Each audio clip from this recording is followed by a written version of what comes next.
Hi everyone, my name is Jasmine Pedersen, and today I will be discussing my independent research project titled Mapping Memory and Preserving Black Cultural Spaces in Polk County. This project explores the erasure and reclamation of Black cultural landmarks in Polk County, Florida, with an emphasis on community based art education. My goal is to use art as a tool to make visible the spaces that history has tried to erase. As I go through this presentation, I will walk you through the historical context, the artwork created, the theories that informed my work, and how this fits into the larger context of art education. This is the artwork at the center of my project called Ghost Map. It is a digital collage that I created using Photoshop. The map overlays historical photos, quotes, and memory fragments onto a present day map of Polk County.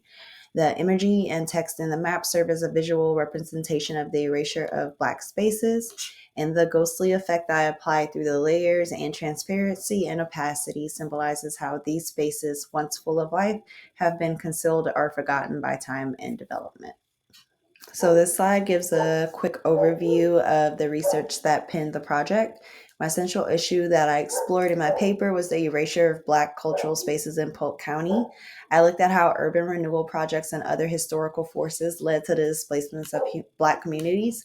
My research also included the exploration of art education and how it can engage students in reclaiming these spaces and confronting the absence of these histories.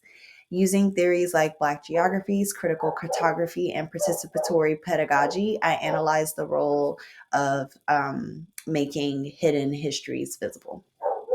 In terms of artistic process, I began by using a current map of Polk County in Google My Maps, and then I pinned locations of loss, legacy, and survival in those areas. And then I also used that map as a base and overlaid it with photos that were archival, quotes, and text layers to create a visual narrative of the spaces that were lost. I also use Photoshop to create transparency effects and blur some of the areas to symbolize the fading of memory. By using the layers and text and photos, I wanted to show that these places aren't completely gone. They're still here, just under the surface, waiting to be remembered and acknowledged.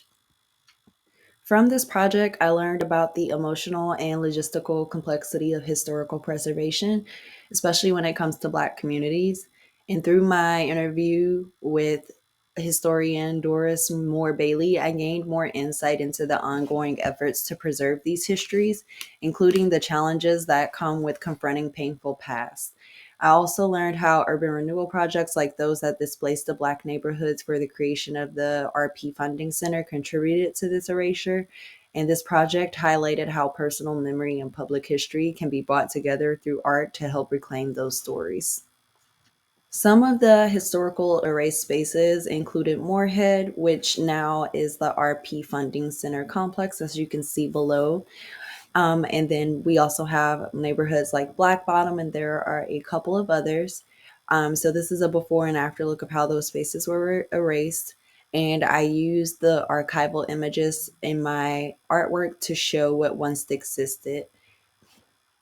A quote that I think works towards community based art education is from Tamika Hunter Donager in her Art Advocacy 2020 article, where she says art has the power to give students the agency to use their creativity not just to reflect the world, but to change it. One of the key elements of this project is how art education can serve as a tool for community change.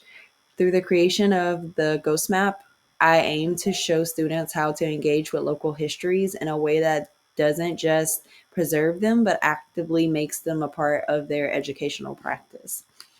I believe that art education is not just about creating aesthetically pleasing works, but it's about using art to ask questions, challenge narratives, and engage with social justice. Some of the artists who influenced my work included Tanika Johnson, Carrie Mae Weems, and Stephanie Dinkins. Each of these artists engaged with the historical memory, community building, and social justice in their work. For example, Tanika Johnson's Folded Map project uses mapping to explore spatial inequality and the separation of communities, while Carrie Mae Weems uses historical archival material to challenge traditional narratives.